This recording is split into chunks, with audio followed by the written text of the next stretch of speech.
so for now, no tanks are banned. It's been sprinkling the top laners and mid laners so far. Yeah, Malzahar yet again going to be banned by SKT. Their final ban in the first round, and Syndra will be taken off the board as well by Jin Air. Rengar comes through. Yeah, that's true. It's okay, here we go. Well, Peanut gets his hands on yet another highly aggressive snowball jungler. And looks like Uzi might just be sticking to the Lee Sin yet again. The Syndra ban actually is what forces out the Rengar first pick. And Blue side is the only side that will see a glimpse of Rengar as the bounce levels stand now, because you look at the bans, LeBlanc and Camille are must bans. They're not options. And then Syndra piloted by Faker just sounds really scary. We have seen some teams leave open the Syndra. We saw, for example, KT Rolster happy to hand over Syndra first pick Rise. But the mid lane, the Respector specifically, Faker will get means it's often going to be 2 to 3 mid lane bans. And leaves open the Rengar boost. Yep. Well, looks like we have Lee Sin and the Jin for Jin Air yet again. So we'll be revisiting those picks. I mean, Caddy just has been the most comfortable looking champion for him so far. And these are the two rookies who have been drafted in the first round. Caddy looked much better on Jin than other champions, so we still need to see him to really get a fully fledged opinion of his general strength. I don't think he's had a very good game on Lee Sin, even if they didn't win. So keep the comfort on the rookies, keep them as comfortable as possible. Oh, is it going to be the first one? Oh, dear. It should just be Faker having a bit of fun, but it's not there. Lock it in. There we go. Ziggs and Zyra. Bot lane for SKT potentially. Are we excited? Are we the first to be like, really, SKT, you're gonna do this to us? Oh, I'm excited. I think that this is going to be one of the biggest bot lane games that we've seen in a considerable amount of time, Papa. I've been playing the Ziggs in the bottom lane. I know that you've tried your hands at it. It's absolutely impressive. And I am ready to see what can happen when it's put in the hands of fans. I really don't know about the Tom cancel lock-in either. It just means lots of group bombs coming. The Tom can do nothing against the lane. As oppressive, this is the strongest 2v2 lane you could ask for. Ziggs and Zyra will do unbelievable ranged poke, and as a melee support. Oh boy. I mean, even if you get the tower off, you can just satchel charge them back into your team, and then suddenly you pop both people back. You can't pick a melee support against this line. You can understand with the Rengar why they're doing it, but this 2v2 lane will be just the most hellish possible for Jin Air. We'll of course talk more and more about Ziggs. There's still an outside chance it goes to the mid lane. I mean, it could be played there, but everyone knows about this trend of Ziggs bottom. It was started by Shifter of NALCS fame. Keep the bans interesting. So Maokai ban is immediately responded to with a Kled ban. So the only spanner that was thrown into the works was the Kled, you'd say, in game 1, and already seeing some respect. Yeah. So we do take that one off the board. Don't want to deal with it. Was a bit of a nuisance, I suppose, for SK Telecom. Not so much a massive threat, but something that they don't have to deal with any longer, and the Rumble will still be taken away from Louis. It's a safe blind pick top laner, does well in tank matchups, does well in almost any matchup, famously as a cheap item build, and in his history, who he's most played is actually the Rumble. His career is 21-4 on Rumble, and of course, Tony had undefeated seasons in general mortals, even also did well in the regular season, so a lot of his win rates are high, but 25 games, 84%. It's very good. Okay, wasn't sure if we were going to see that one go through yet again for Kuzan. Cassiopeia is taken off the board, the final ban of this draft, and by SKT. What would I look for here? The trend has been mid lane first, but it could be an argument for tank top laner. Not many left, Poppy and Nautilus are the two that catch the eye. If we do see, the most played this season solo queue was the Sin, who saw some great games play today. Now, Sin does really well against Poppy and Nautilus. So does that mean we see a carry from Mooney? Because, sure, Sin does well against tanks, but there are a lot of top lane champions that can dominate a Sin. Well, right now the hover is over the Nautilus. Let's see him just go for that. So Nautilus is the better of the two options between Poppy and Lee Sin, just because he has more AoE plays, walks out E's, can also W minions. He has more options, he also has the hook, the hook is tight. There we go, made it through the draft, it will be picked up, so man, what a treat, SKT. I need to pick a ribbon or something crazy, and they could go for a full style comp, because they need, oh man, I think it makes more sense. I don't think I've been more excited for a draft than this right now, Papa City. Ziggs in the bottom lane for Bang, Katarina in mid for Faker. We've seen his highlights of making it to the top of Reddit is 1v2, kills in the mid lane, it will be Poppy picked up for Hooney, so not gonna see a carry coming out for him. There's already so much damage on the side of SKT, they need a tanky front line, so Hooney, the onus is on him and he takes up the mantle. But now, where do you go if you're Jin Air in the mid lane up against this Katarina? Now, the comfort pick for Kuzan would be the Lissandra, who's still playing in Soldier. It's locked in. Okay, so they go for the Lissandra. Very difficult to get the kill on Lissandra, also a good lane to gank when it comes for the Lee Sin. To me, the big story here is Humpty. He looked good in his first game as Lee Sin. We saw his decisive gank in the mid lane. He has good lanes to try and take advantage of. I really like Singed against Poppy. Can pressure him really hard, and he should be able to control the side of the jungle around the Singed lane. And then Katarina is another gankable target. So to me, Humpty is the ultimate equalizer. Peanut gets his first gank up, but Peanut can hold down the Lee Sin.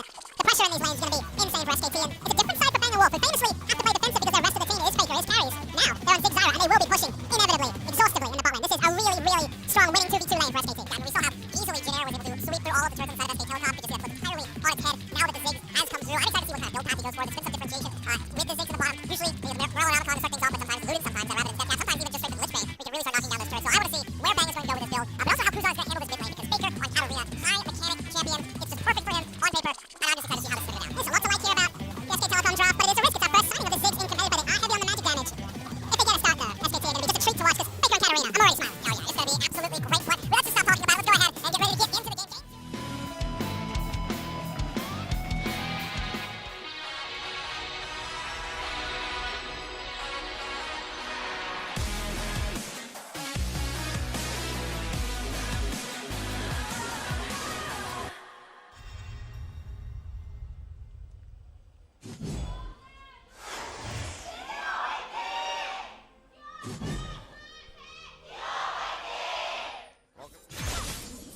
How it's going to play out here for Ixu.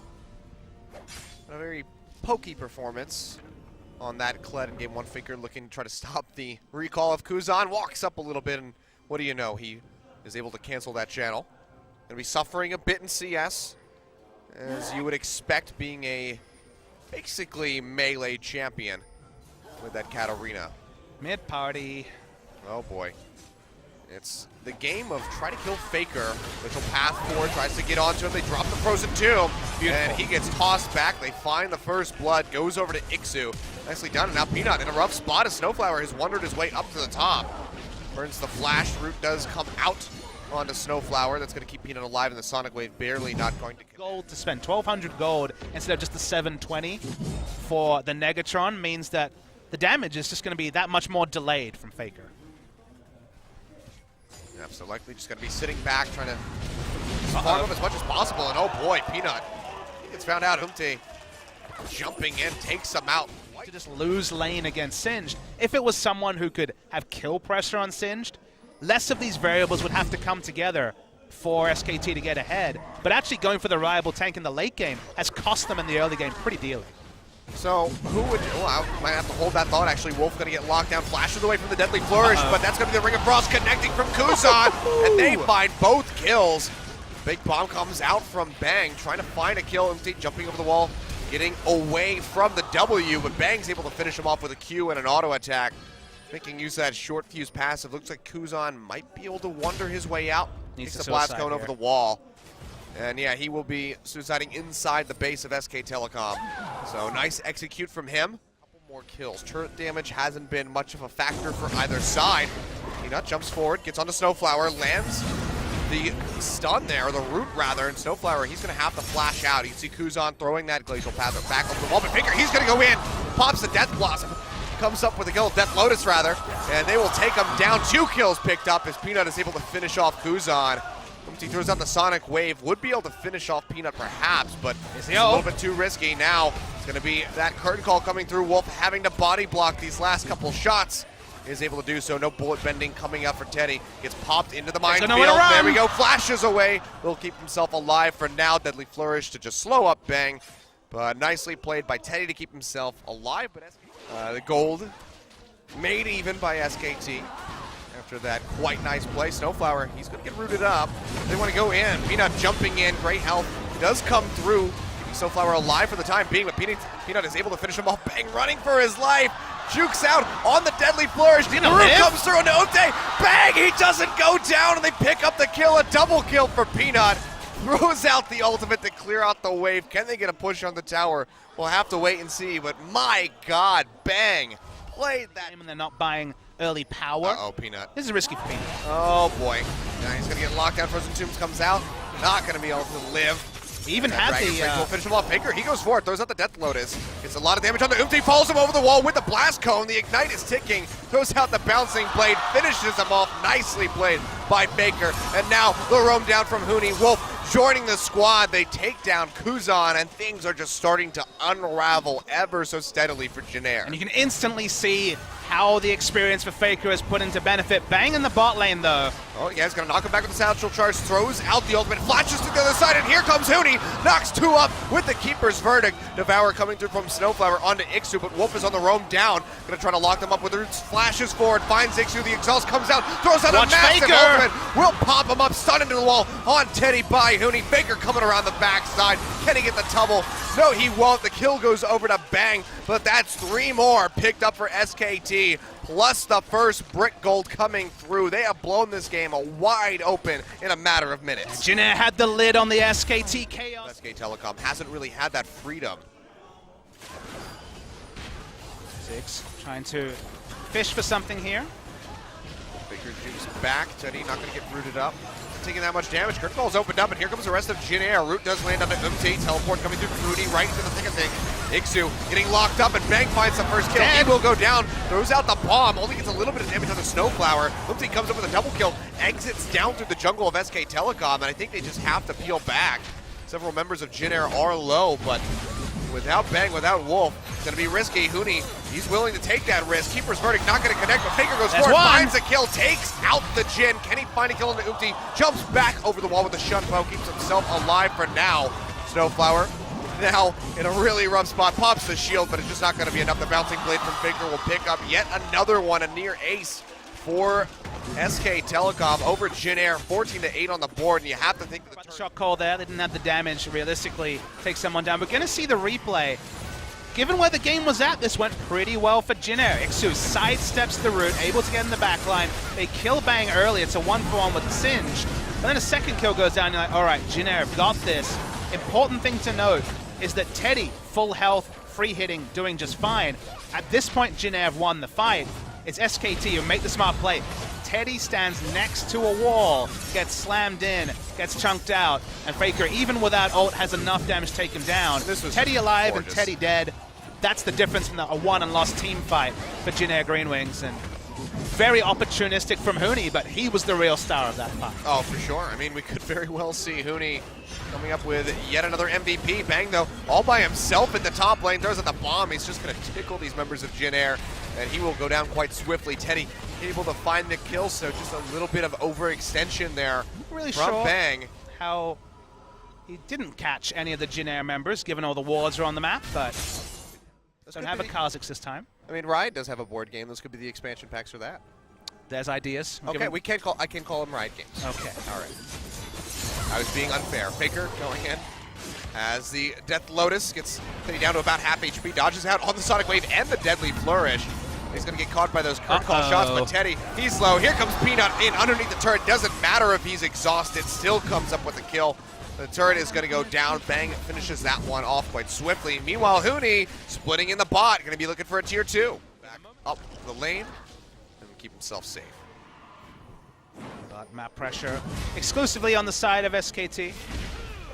Yep. Oh, MT throws out the Dragon's Rage to try to knock Huni away. He's able to dash over on the Snowflower to keep himself alive, but he will no longer be able to contest around that Dragon.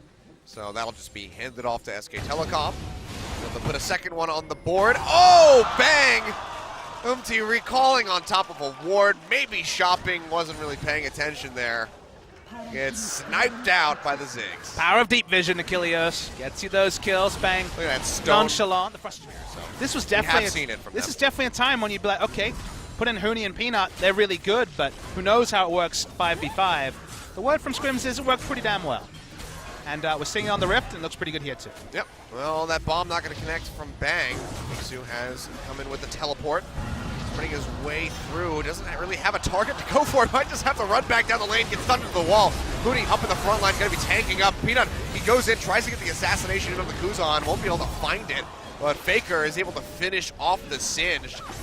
Nicely done. Peanut makes it out with his life as well. Curtain call comes out from Teddy. Can he find anyone, though? Bang is perfectly comfortable to sit in the front line and take up the shots. Looking for a flash ult. Oh, that's going to be the root coming in into the stun. Snowflower is there for the Devourer to keep the Jin alive. He barely escapes with his own life. So far, just one kill picked up, plus the tier 2 tower. SKT, how far do they want to push this? Looks like it's going to be right there. See, of course, not going to go in on that Sonic Wave, just dashes to the side. But SK Telecom, they got what they wanted, priority of the mid and top lane, and that's going to just make taking Baron even easier. From getting an auto attack with Lichbane, and 3 of those and a W, and it's probably goodbye turret. So the margins are pretty slim. Certainly the fat has been trimmed here. Oh boy, flash forward on the Snowflower. They take him out before he can use the Great Health Shield. And Bang debut in the bottom lane in LCK. And bomb thrown out. Teddy loses about half of his HP. He'll be all right, however. Edge of the coming over the wall, stuns in onto Umti. Can they take him out? Tries to get through the base gate, but just can't do it. Huni finishes him off. And SKT, they sweep through the jungle, get rid of pretty much all of the vision of Jin Air. But they say, screw it, let's not even go for the Baron. Let's come straight down the mid lane. Try to take out Ixu. Feeling the full brunt of the gold lead. It's 12,000 gold lead for SKT. They don't really have Baron damage, but just the extra gold they have and a bit of time, they'll be able to take it down. Can always turn around for a pick. Yeah, and Jin Air, they have to know that this is happening, but they don't have a smite available for another 10 seconds on the recall. And then MT would still have to run his way over. Teddy trying to get the steal desperately with some of these shots, or at least whittle down SKT, but to no avail. Assassin is always best friends forever. That is just filthy damage. Kuzan, is he looking for a TP spot? Looks like he might be. Oh, Faker goes home. Yeah, he's sitting inside the base. Peanut, he's going to get kicked in. Flashes away, but it's not enough. Gets taken down. Teddy finds the kill. Bang not going to get rooted by the Deadly Flourish. No one had touched him before that moment. So he'll be all right. Fourth and final shot comes in, not going to connect, and now Kuzan has come in with the teleport. Exhaust comes down immediately onto him. Bang flashing over the wall, but it's not enough. He's able to actually pick up the kill in the end to get rid of the Lysandra. But SKT losing several members, 3 going down. Huni trying to finish off Iksu as best as he can, will be able to do so in the end. Faker not jumping over the wall. The chase onto Umti. And Huni, he's just going to keep the wave moving, try to be as much of a nuisance as possible. Pretty unkillable on the Poppy at the moment. Exactly, it's pretty straightforward. Just don't do that. But Oh, Faker has to pop the Zonia Sonic Wave. Won't connect because of it. He gets devoured by Snowflower, gets popped by Teddy. Taking him out with that shot. Now Huni, far forward, gonna have to run out here. Nice deny on the resonating strike. Looks like he might be okay. No, the flash forward Snowflower. They really want to kill him, or at least get rid of that Guardian Angel. Huni almost takes out Umti, and now here comes Peanut. A telltale sign as you hear the Rengar go into the ultimate. Gets a little bit of damage in, a smattering of it. But sloppiness in terms of disrespect rather than necessarily mechanics or 5v5 concerns. yeah. In a true 5v5, they should win out, and this is going to be pretty close to one. Yep. Huni, this big knock up with the keeper's verdict. Bomb from Bang will get a little bit of damage in. He's going to finish off that turret. Now the inhibitor will be in their eyes. Iksu getting stunned into the wall. Snowflower comes in with a devour to keep him alive. Kuzan has to dash back with the glacial path. Different calls opened up. Faker and Wolf are both low. If they get hit by these shots, they will go down. Fourth and final shot comes through. Oh, barely outraged by Faker. So will not fall. The inhibitor goes down, and SKT continue to bleed Jin Air dry. Iksu came into the back line with a teleport. Has to think better of that one. Pops the Righteous Glory. He's just being annoying. And yeah, it might be being annoying to his own teammates at this point. Why did you teleport? He's going to get rooted, stunned to the wall.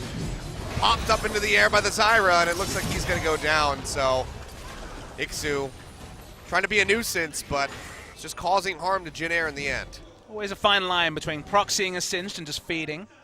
Iksu had some pretty good moves in the early game, but maybe the ladder is creeping in a little bit here. If you could just waste time and get out, then sure, you buy time for Kuzan and the others to wave clear, but when your front line is dead, goodbye another turret. Oh boy. Oh, nice devour just in time by Snowflower. Stop that. Execute coming through by Bang, but that's all 3 inhibitors dead. And let's take a look at how quickly Bang will be able to knock down these inhib turrets if he can just get that auto attack in. Hasn't walked up to it yet, waiting for that mid lane wave to crash. But SKT, this is looking like the end of the series for them. Third call opened up, Kuzan goes in, locks down, Bang, will he go down? Big shield coming out from that lock-in. Gets popped, one more hit, will do it. Teddy is able to finish him off with that fourth and final front shot. Faker going into the Death Lotus, doesn't get a whole lot done. Whittles down a couple members, but still not enough. Yeah, there's the helicopter just to end things off, but see, you were talking about Ziggs reaching for that auto attack. Doesn't have the longest auto attack range. Good pick options by Jin Air, take him out, so Needs a breathing rapid run. fire cannon. I mean, honestly, there are worse. For SK Telecom, the Elder Drake spawn. Baron getting ready to come up in just 5 seconds. Jin Air, they're going to start this one, but SKT, they're waiting in the wings. This is the Hail Mary play coming through from them.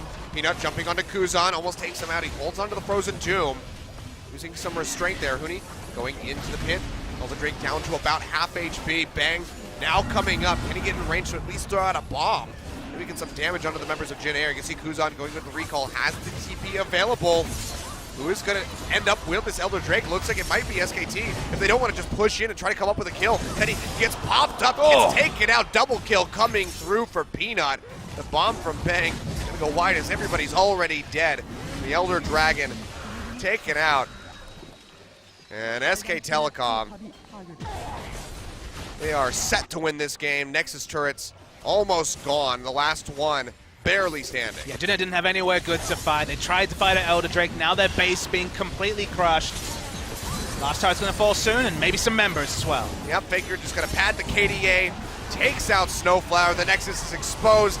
They will work their way through them, and there we have it. It's Swift 2-0. Oh, not so Swift 2-0 coming through for SKT, rather. 40 minutes and 45 for both games, but a bit of a slaughter in the second one. But still, Jin Air showing some prowess in the beginning of the game, but they let it slip through their fingers. If they had played that way against a lesser team than SKT, they very well could walk away with a win, but SKT Doesn't matter what members are on this team, as we only got to see the Lee Sin from him, but we'll take a look at who our MVP from Game 2 is. Who's this guy? And it's Faker. Of course, 56% kill contribution. That'll be his first MVP. A great way to kick off the season for both he and Huni. And a 7.0 KDA, 8-2 and 5, or 8-2 and 6 rather.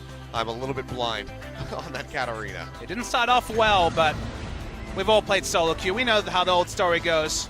Any kills come in, and the cascading effect from there is impressive. I thought Snowfire would get out of this one, but Faker's super committed. He got a couple of kills from it, and from there, Faker ran away with the game. The chaos that was kind of absent in the early game where Jin Air got that first kill. We saw the Lee Sin solo kill Rengar, and we're like, okay, maybe Jin Air can stop the snowball. Faker was so smart here, advancing towards the side of the blast cone to join Umti. Knew his damage output, put out the ignite. Faker always a couple of steps ahead. I think it was Mad Life at All-Star who said that Faker would celebrate a kill 5 seconds before he actually got the kill credit because he saw the mistake and he knew how the next 5 seconds would play out. And guess what?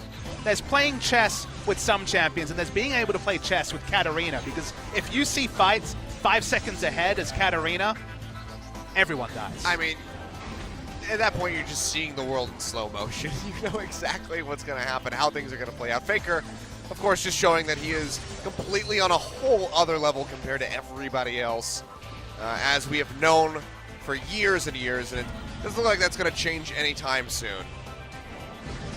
And Peanut. And no Peanut. slouch either. Sure, he might have died early, but it's the use of the ultimate, just like Twisted Fate when you have these really map-impacting ultimates. Every single ult he used, he got a kill, he got an assist. It was a big part in the game.